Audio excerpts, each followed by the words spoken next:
আসসালামু আলাইকুম। আমন্ত্রণ বাংলা ভিশন সংবাদে আপনাদের সাথে আছে রুকসার হক রেখা।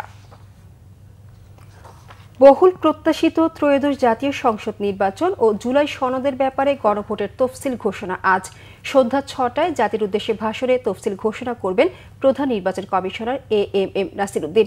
গত বছরের ৫ই আগস্ট প্রবল গণঅভ্যুত্থানের মুখে শেখ হাসিনার পদত্যাগ ও দেশ ছাড়ার পরের দিন ৬ই আগস্ট ভেঙে দেওয়া হয় দ্বাদশ সংসদ। ৮ই আগস্ট দায়িত্ব নেয় ডক্টর মোহাম্মদ ইউনূসের নেতৃত্বাধীন অন্তর্বর্তীকালীন সরকার। গঠিত হয় নতুন নির্বাচন কমিশন। প্রধান উপদেষ্টা ঘোষিত সময়সীমা ২০২৬ সালের ফেব্রুয়ারির মধ্যে নির্বাচন অনুষ্ঠানের প্রস্তুতি নিতে শুরু করে এএমএম নাসিরউদ্দিনের নেতৃত্বাধীন কমিশন।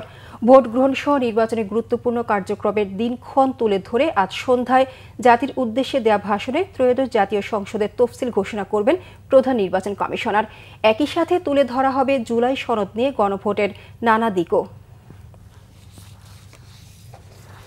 রাজধানীর এভারকেয়ার হাসপাতালে সিসিইউতে চিকিৎসাধীন সাবেক প্রধানমন্ত্রী ও বিএনপি চেয়ারপারসন বেগম খালেদা জিয়া ডাক্তারদের সকল চিকিৎসা গ্রহণ করতে পারছেন। গত রাতে সাংবাদিকদের একথা জানিয়েছেন তার ব্যক্তিগত চিকিৎসক ও বিএনপির স্থায়ী কমিটির সদস্য ডাক্তার এজেডএম জাহিদ হোসেন।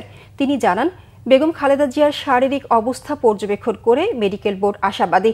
এ কারণে মেডিকেল বোর্ড সিদ্ধান্ত দিলে যে কোনো সময় উন্নত চিকিৎসার জন্য তাকে লন্ডনে নেওয়া হতে পারে। খালেদা জিয়া চিকিৎসা গ্রহণ করতে পারছেন। ডাক্তার জাহিদ আরও বলেন, সংকটাপন্ন মানুষের জন্য যে চিকিৎসা প্রয়োজন তার মধ্যেই আছেন বেগম খালেদা জিয়া। বেগম জিয়াকে নিয়ে গুজব না ছড়ানোর আহ্বান জানান ডাক্তার তার ব্যক্তিগত এ চিকিৎসক। এদিকে আগামী নির্বাচনকে ঐতিহাসিক ও স্মরণীয় করতে উপজেলা নির্বাহী কর্মকর্তাদের নির্দেশ দিয়েছেন প্রধান উপদেষ্টা ডক্টর মোহাম্মদ ইউনূস। গণ অভ্যুত্থান পরবর্তী নির্বাচনকে একটি নতুন বাংলাদেশ গড়ার সুযোগ হিসেবেও তিনি উল্লেখ করেন। রিপোর্ট সৈয়দ আব্দুল মুহিতের। রাষ্ট্রীয় অতিথি ভবন যমুনা থেকে সারা দেশের উপজেলা নির্বাহী কর্মকর্তাদের সাথে ভিডিও কনফারেন্সের মাধ্যমে নির্বাচনের প্রস্তুতি নিয়ে দিক নির্দেশনামূলক বক্তব্য দেন প্রধান উপদেষ্টা ডক্টর মোহাম্মদ ইউনূস। এ সময় তিনি বলেন, বিগত আমলের নির্বাচনগুলো নির্বাচন নয়, প্রতারণা হয়েছে।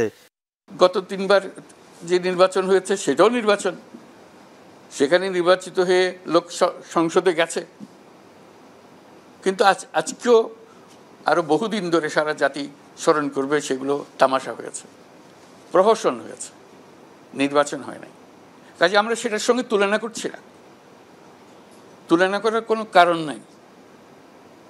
যে কোনো সুস্থ মস্তিষ্কের মানুষ বলবে ওটা কোনো নির্বাচন তো নয়, এটা জাতির সঙ্গে প্রতারণা করা হয়েছে। জাতির ইতিহাসে স্মরণীয় হয়ে থাকবে যে নির্বাচন, এমন নির্বাচনের কথা বলছি। কেন এটা ঐতিহাসিক হতে গেল? ঐতিহাসিক হতে গেল এই জন্য যে এটা অভ্যুত্থানের পরবর্তী নির্বাচন। অভ্যুত্থান মানে অতীতকে ফেলে দিছে। এটা এই সুযোগ গ্রহণ করে আমরা কৃতিত্বের পরিচয় দিতে পারি, ইতিহাসের পাতায় আমাদের নাম লিখে যেতে পারি। যদি অবহেলা করি তাহলে এই সুযোগ আমাদের থেকে চলে গেল, জাতির সামনে থেকে চলে গেল। জাতি যেমনি আছে মুখ থুবড়ে পড়ে থাকবে, আগে যেরকম পড়েছিল। আগামী নির্বাচন ও গণভোট দুটি জাতির জন্য অত্যন্ত গুরুত্বপূর্ণ বলেও তিনি উল্লেখ করেন। বলেন, নির্বাচন হবে আগামী ৫ বছরের জন্য, আর গণভোট ১০০ বছরের। গণভোট যেটা, সেটা ৫ বছরের জন্য না, এটা ১০০ বছরের জন্য। ১০০ বছর এটা আমরা স্মরণ করবো যে ওই দিন যে আমরা করে দিয়েছিলাম, সেই জন্য ১০০ বছর ধরে এবং তার পরবর্তী সময়েও বাংলাদেশ পাল্টে গেল। স্থায়ীভাবে পাল্টে দেওয়ার সুযোগ এখন তোমার আর আমার হাতে। আমরা যদি এটা করে ফেলি, এটা বাংলাদেশ পাল্টে গেল। এটার জন্য রাস্তা মিছিল করার দরকার নেই, এগুলো সব হয়ে গেছে।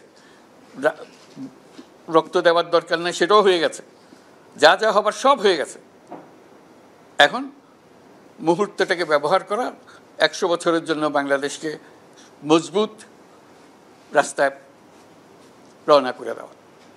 আমরা নতুন বাংলাদেশ বানাচ্ছি, সেটার পিলার তৈরি করা, সেটার দেয়াল তৈরি করা, সেটার ভিত তৈরি করা, এই নির্বাচন। যে কোনো পরিস্থিতি মোকাবেলার পাশাপাশি অপতথ্য ও গুজব প্রতিরোধে ব্যবস্থা নেয়ার তাগিদ দেন ডক্টর ইউনূস। বিভেদ আছে, ঠিক আছে। সৈয়দ আব্দুল মুহিত, বাংলা ভিশন, ঢাকা। বসে থাকার সময় নেই, মানুষের পক্ষে মানুষের জন্য যুদ্ধে ঝাঁপিয়ে পড়তে হবে বলেছেন বিএনপির ভারপ্রাপ্ত চেয়ারম্যান তারেক রহমান। তিনি বলেন, ধানের শীষকে জেতানোর কোনো বিকল্প নেই, ধানের শীষ বিজয়ী হলে রক্ষা পাবে দেশ। জানাচ্ছেন সিকান্দার রেমান। রাজধানীর খামারবাড়িতে কৃষিবিদ ইনস্টিটিউটে বিএনপি আয়োজিত দেশ গড়ার আলোচনায় চতুর্থ দিনের মতো লন্ডন থেকে ভার্চুয়ালি যোগ দেন দলের ভারপ্রাপ্ত চেয়ারম্যান তারেক রহমান। এই বিষয়টি আমাদের এ সময় তিনি দুর্নীতির বিরুদ্ধে বিএনপির কঠোর অবস্থানের কথা জানান। বলেন, দেশ গড়ার পরিকল্পনা শুধু বললেই হবে না, পরিকল্পনা বাস্তবায়ন করতে হবে। আপনার দল আপনার সামনে আজকে যে স্ট্রেট কাট প্ল্যান আপনার সামনে উপস্থাপন করলো, দেখেন তো পত্রপত্রিকা খুলে বক্তৃতা বিবৃতি দেখেন তো আর কোন রাজনৈতিক দল এই মুহূর্তে যারা বাংলাদেশে আছে তারা কোন রাজনৈতিক দল এরকম প্ল্যানিং দিয়েছে? কোন রাজনৈতিক?